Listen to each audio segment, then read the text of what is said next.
오늘 우리가 읽은 이 요한복음 11장, 우리가 4절까지밖에 읽지 않았지만요, 이 11장 전체의 내용을 보면은 예수님께서 행하신 기적들 가운데 가장 강력한 기적이 기록되어 있는 본문입니다. 죽은 자를 다시 살아나게 하시는 기적이지요.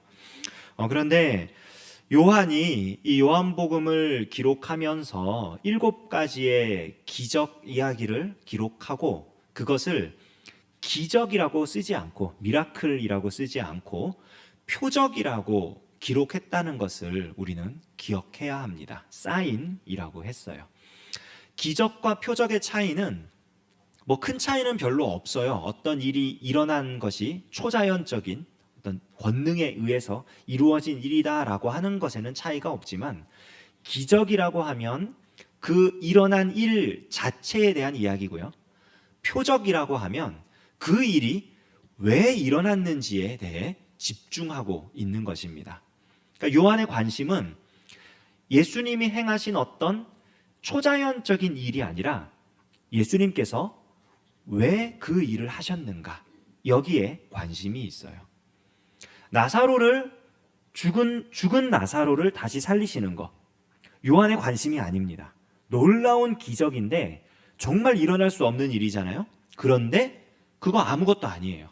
그것보다 더 중요한 건 뭐냐? 왜 예수님께서 나사로를 다시 살리셨을까 하는 거예요.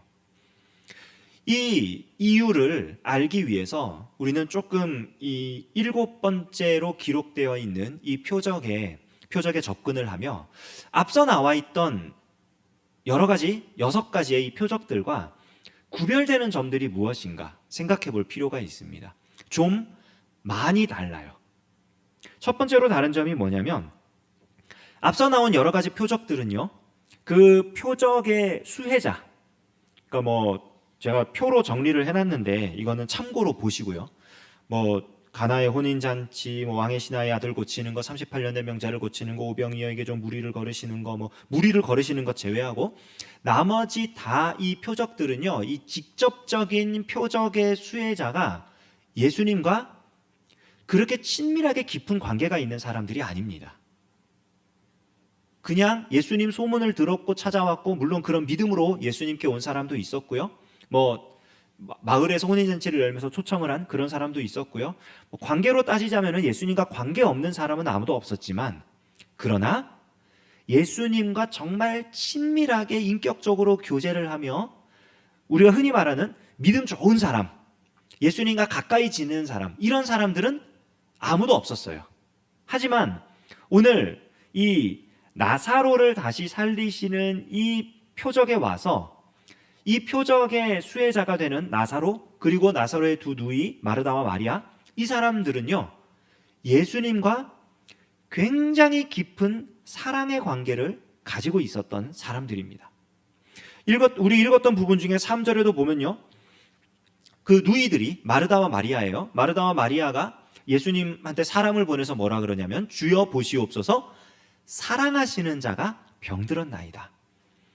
그러니까 지금 누이들이 예수님께 이 나사로를 어떻게 표현하라는 거냐면, 우리 오빠가 병들었는데 이 오빠가 어떤 사람이냐? 주께서 사랑하시는 자다. 누이들이 지금 예수님과 우리 오빠는 사랑하는 관계에 있는 사람이다 라고 얘기를 해준 거예요. 자, 그런데 이 누이들만 그런 게 아닙니다. 5절 말씀을 보면요, 어떻게 되어 있냐? 5절 같이 읽어볼게요. 시작. 예수께서 본래 마르다와 그 동생과 나사로를 사랑하시더니. 오빠만 사랑한 게 아니에요. 예수님이 이 3남매를 특별히 더 사랑하셨어요.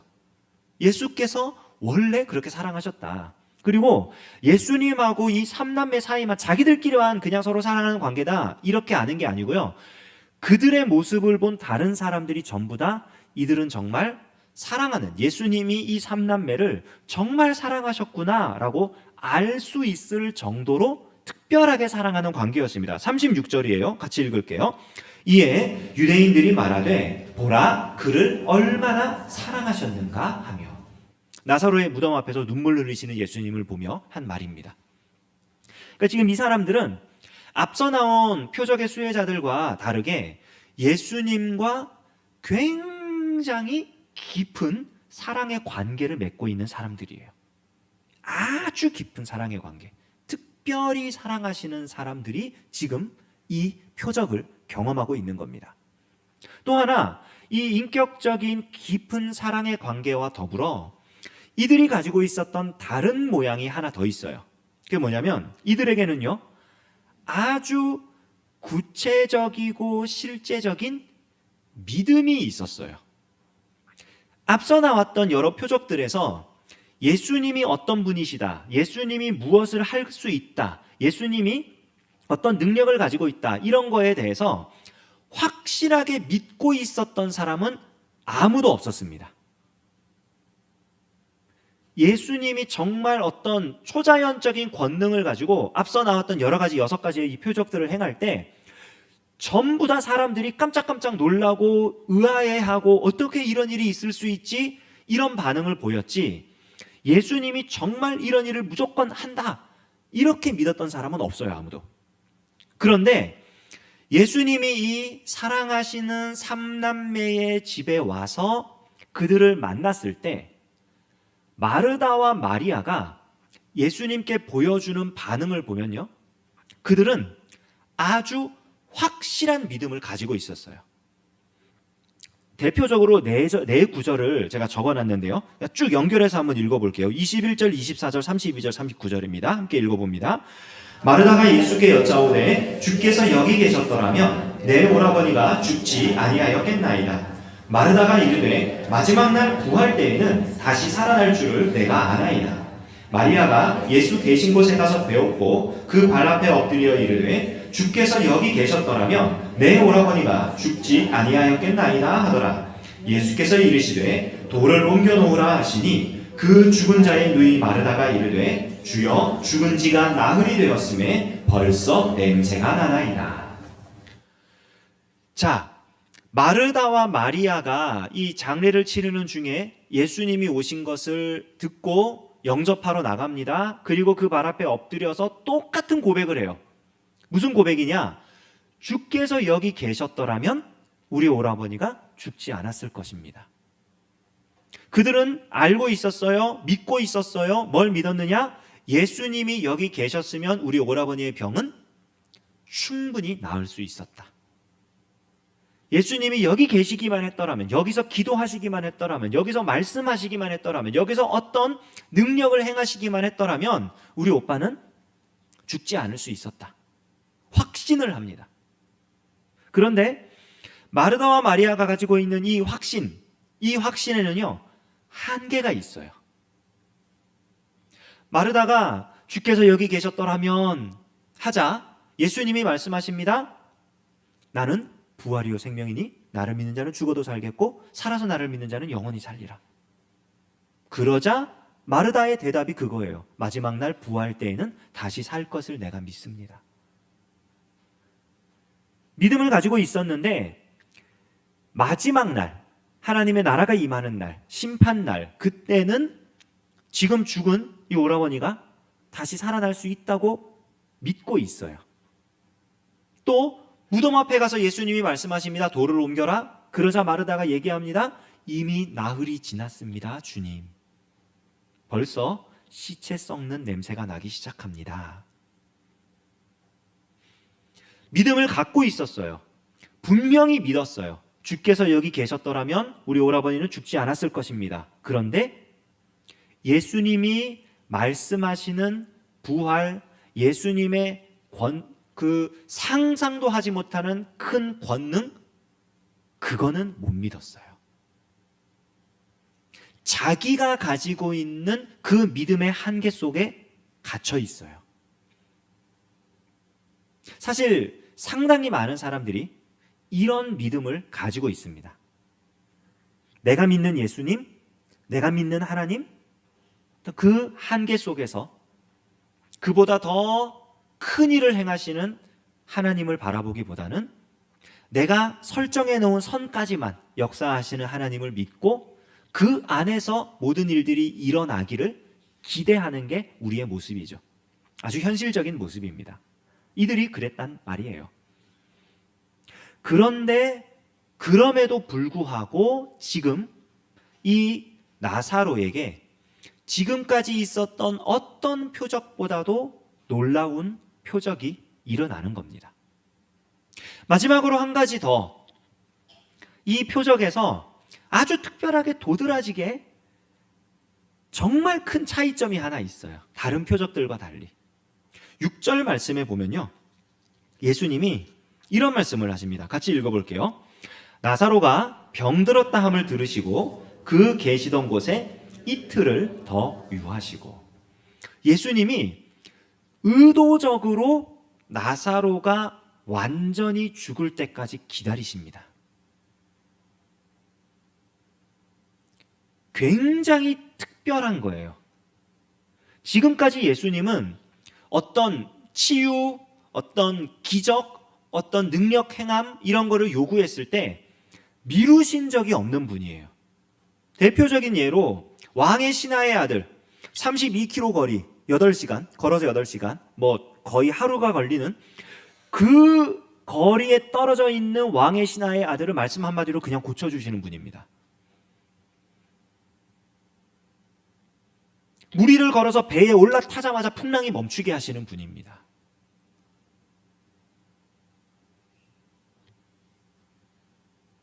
떡 5개와 물고기 2마리를 가지고 그 자리에서 5,000명을 먹이시는 분입니다. 바로 지금 당장 큰 능력을 행하실 수 있는 예수님이 이틀을 기다리세요. 왜요? 나사로가 죽을 때까지 기다리는 거예요. 나사로의 죽음을 문제라고 말한다면 문제가 최악으로 치달을 때까지 내버려 두시는 거예요. 이런 적이 없습니다. 예수님은 이 사랑하시는 사람들에게 무슨 일을 이루시려고 지금 이렇게 하고 계시는 걸까요?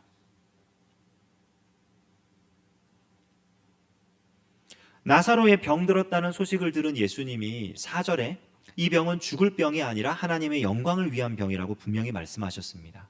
그리고 이틀을 더 기다리시는 거예요. 그리고 눈에 보이는 결과는 나사로의 죽음이었습니다. 예수님이 말씀하신 하나님의 영광은 무엇인가? 이 표적의 결과가 무엇입니까? 표면적인 결과는 나사로의 부활이에요. 나사로야 나오라? 그가 나왔습니다. 이것보다 더 큰 표적은 요한복음에 기록되어 있지 않습니다. 지금까지 요한복음에 기록된 표적들은요, 모든 물리법칙과 화학법칙을 압도하는 그런 기적들이었어요. 물의 성분을 바꿔버리는, 물에 빠지지 않고 걸어가는, 질량 보존의 법칙을 깨뜨리는, 우리가 알고 있는 모든 상식들을 다 깨뜨리는 그런 예수님의 기적들이었는데, 오늘 이 나사로를 살리신 이 표적은요, 심지어는 이 땅에 살아가는 동안 우리가 물리적으로 화학적으로 여러 가지 생각하고 있는 이런 법칙들의 차원을 넘어서 죽음이라는 것까지도 압도하시는 그 능력을 보여주신 거예요. 그러면 이 죽음을 이기시는 예수님의 능력이 하나님의 영광인가? 예, 그렇습니다. 하지만 예수님이 말씀하신 하나님의 영광은 단순히 죽음을 이기는 그 능력이 아닙니다. 이 표적의 결과를 아주 짧게 간략하게 45절 46절에 이렇게 요약을 해놨어요. 같이 읽겠습니다. 시작. 마리아에게 와서 예수께서 하신 일을 본 많은 유대인이 그를 믿었으나 그 중에 어떤 자는 바리새인들에게 가서 예수께서 하신 일을 알리니라. 많은 유대인들이 예수께서 하신 이 일을 보고 예수님을 믿게 되었습니다.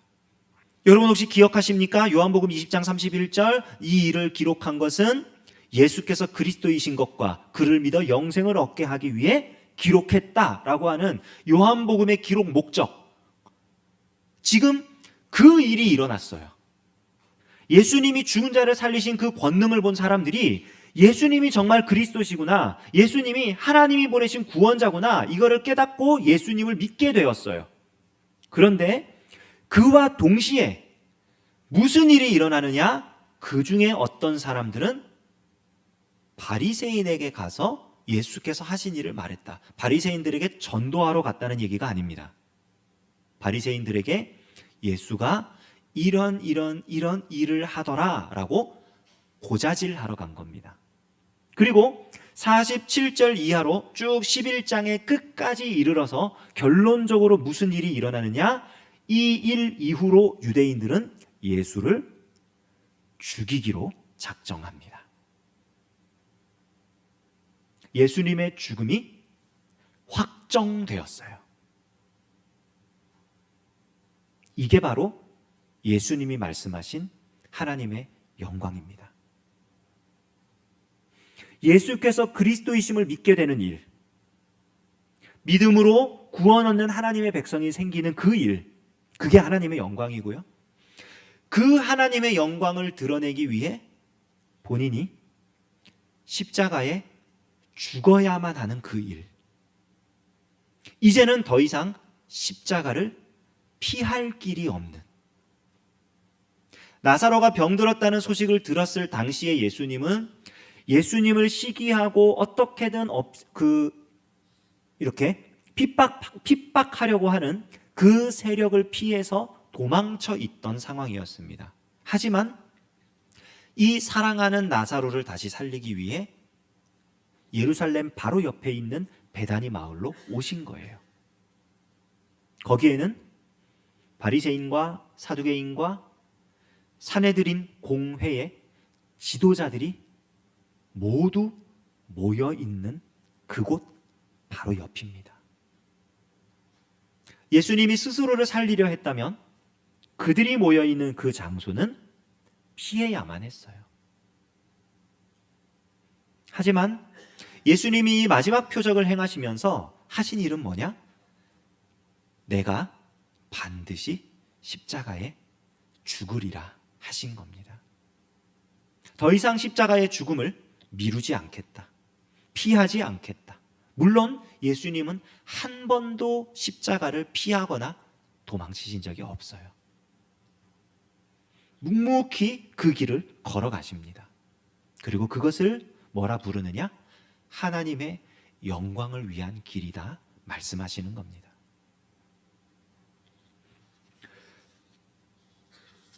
표적은 기적이 아닙니다. 겉으로 드러나는 어떤 현상들은 우리가 기적이라고 부를 만한 일들임에 틀림없어요. 그러나 예수님이 이 복음서에 기록되어 있는 이 여러 가지 기적들을 행하시는 것을 쭉 보면요, 그 이야기들은 전부 다 예수님께서 친히 십자가의 죽음으로 하나님의 택한 백성들을 살리시는 것을 보여주는 이야기들입니다. 그래서 표적이에요. 그리고 그렇게 십자가를 통해 우리를 구원하시는 그 예수님의 순종이 바로 하나님의 영광을 나타내는 일입니다. 오늘 우리가 기대하는 하나님의 영광은 무엇입니까? 오늘 우리 청년 중심 기도회라 평소보다 우리 청년들이 좀 이렇게 와 있어요. 우리는 어떤 하나님의 영광을 기대합니까? 하나님이 나한테 무슨 일을 해주셨으면 좋겠습니까? 성적을 잘 받았으면 좋겠고, 이미 기말고사 끝났지만 더 이상 돌이킬 수 없지만 어떻게든 기적이 일어나서 교수님이 이렇게 D를 쓰려다가 A를 쓰고 이러는 그런 기적이 일어났으면 좋겠고, 취업을 할 때에 갑자기 면접관의 눈에 하나님이 역사하셔가지고 내가 천사처럼 보이고 아주 훌륭한 인재처럼 보이고, 그래가지고 무조건 채용되고, 그죠? 진급심사도 누락되지 않고. 우리가 기대하는 하나님의 영광이라는 것, 참 우리 중심적이에요. 사실은 마르다와 마리아도 그렇기 때문에 예수님 앞에 눈물 흘리며 외쳤던 거예요. 주께서 여기 계셨더라면 이런 일 안 일어나지 않았습니까? 왜 그때 거기 안 계셨습니까? 근데 예수님은 마르다와 마리아가 보는 영광보다 더 큰 영광을 보시는 거예요. 그냥 단순히 그들에게 좋은, 그들이 생각했을 때 좋은 그 일의 수준을 넘어서 하나님께서 행하시는 가장 좋은 일을 선사해 주기 위해 약간의 기다림을 허락하신 거고요. 그리고 스스로를 십자가에 던져 넣으신 겁니다. 바라기는 우리에게도 이러한 하나님의 영광을 사모하는 마음이 있기를 원합니다. 내가 바라보는 하나님의 영광이 주님이 우리에게 허락하신 십자가가 되었으면 좋겠고요. 우리가 그 길을 따라 걸어갈 때에 하나님께서 우리를 통해 영광을 받으시고 하나님의 놀라운 일들이 일어남으로 말미암아 우리가 그 하나님의 영광에 동참하게 되는 그야말로 놀라운 기적을 우리가 경험하고 하나님의 일을 이루어내는 저와 여러분 되시기를 주님의 이름으로 축원합니다. 잠깐 기도하겠습니다. 하나님 아버지 감사합니다. 나사로를 다시 살리시는